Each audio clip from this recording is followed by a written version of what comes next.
73वें संविधान संशोधन अधिनियम की विशेषता पंचायती राज व्यवस्था के संदर्भ में निम्नलिखित कदमों पर विचार करें।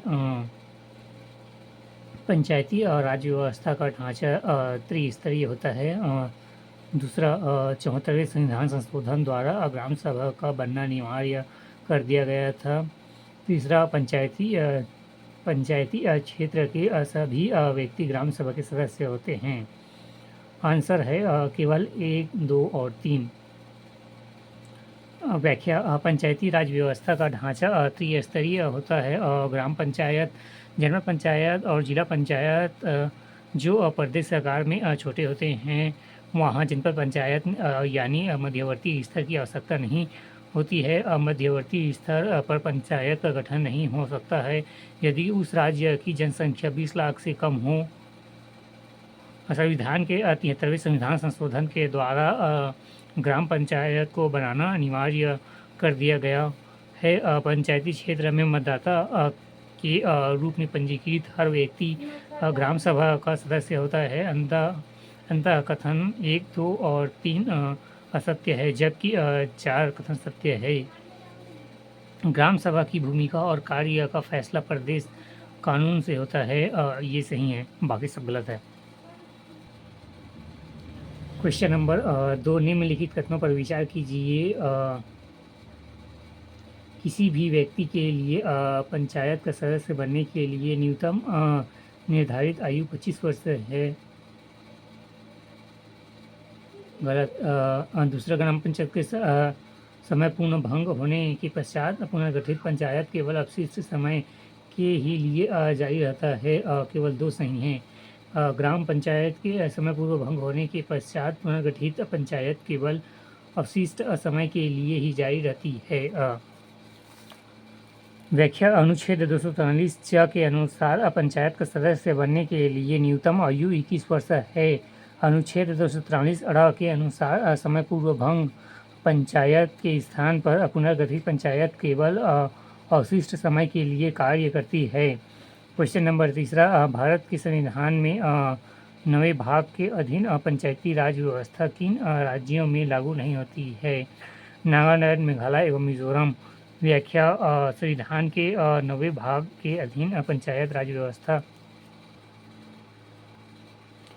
क्वेश्चन नंबर 3, भारत के संविधान के 9वें भाग के अधीन पंचायती राज व्यवस्था किन राज्यों में लागू नहीं होती है? नागालैंड, मेघालय एवं मिजोरम।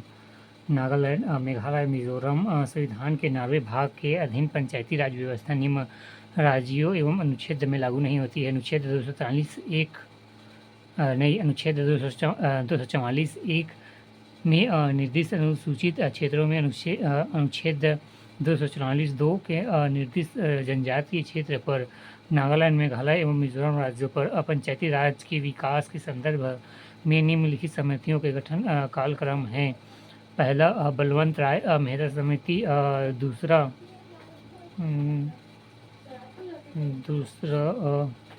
पहला कौन सा था? अशोक मेहता समिति। दूसरा, तीसरा LM सिंघी समिति एवं चौथा GK राव समिति। क्वेश्चन नंबर 4, पंचायती राज विकास के संदर्भ में निम्नलिखित समितियों का कालक्रम। व्याख्या, जनवरी 1957 में भारत सरकार के सामुदायिक विकास कार्यक्रम 1952 और राष्ट्रीय प्रसार सेवा 1953 की कार्यप्रणाली के परीक्षण तथा इसके बेहतर प्रदर्शन हेतु उपाय सुझाने के लिए बलवंत राय मेहता समिति का गठन किया गया था। समिति ने नवंबर 1957 में अपनी रिपोर्ट प्रस्तुत की। दिसंबर 1977 में सरकार ने अशोक मेहता की अध्यक्षता में पंचायती राज संस्थानों का एक समिति का गठन किया। इस समिति ने अगस्त 1978 में अपनी रिपोर्ट प्रस्तुत की।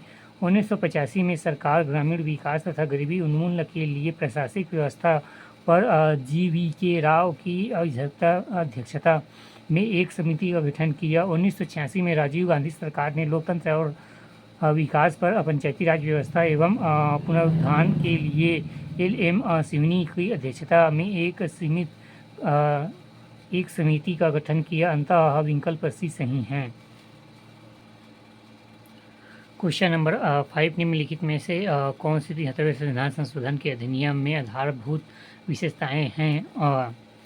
ग्राम मध्यवर्ती और जिला स्तरों के पंचायती की त्रिस्तरीय संरचना का उपलब्ध एवं दूसरा अनुसूचित जातियों और अनुसूचित जातियों और अनुसूचित जनजातियों और महिलाओं के लिए पंचायतों के सभी स्तरों पर स्थानों का आरक्षण एवं तीसरा राज्य निर्वाचन आयोग के नेतृत्व में पंचायतों के लिए निर्वाचन एवं चौथा संविधान में 11वीं अनुसूचित में पुनः स्थापना नीचे दिए गए कूट का प्रयोग कर सही चुनिए। 1, 2, 3, 4 सभी सही हैं। व्याख्या 73वें संविधान संशोधन के आधारभूत अनिवार्य उपबंध निम्नलिखित है।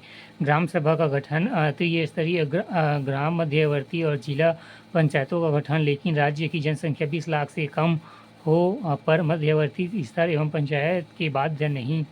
प्रत्येक स्तर पर पंचायतों के लिए चुनाव एवं मध्यवर्ती और जिला स्तरों के अध्यक्षों के लिए अप्रत्यक्ष चुनाव एवं अधिसूचित जाति एवं जनजाति के लिए जनसंख्या के अनुपात में आरक्षण तथा महिलाओं के लिए कम से कम 1/3 आरक्षण की बाध्यता।